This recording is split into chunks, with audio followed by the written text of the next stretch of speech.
గట్టిగా భార్యకు తెలియదు, పిల్లలకు తెలియదు, తీసుకుపోయి బొందబెట్టొచ్చిర్రు.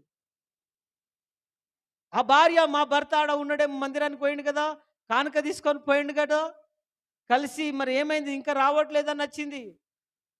మరి ఈ పేతురు ఊకోవచ్చు కదా, ఈయన ఊకోడు, ఈయనకు పిచ్చి. ఏమమ్మా సఫీరా, ఈ పొలం ఎంత కమ్మినావు అంటే పేతురు ఎంత అన్నాడో అంతకే అన్నది ఈమె, అంతకే అన్నది. పరిశుద్ధాత్మను మోసపుచ్చుటకు ఇద్దరు ఏకీభవించిరా మీరు? మరి మీ భర్త మొత్తం ఇద్దామని నువ్వు ఎందుకు చెప్పలేదు? ఎందుకు రెచ్చగొట్టలేదు? ఎందుకు అతని పురికొల్పలేవు?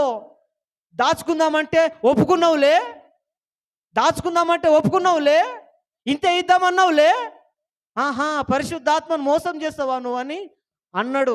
నీ భర్తను మోసుకొని పోయిన వారి పాదాలు ఇక్కడనే ఉన్నాయి, ఇప్పుడు కూడా రెడీగా ఉన్నారు పో అని చెప్పిండు.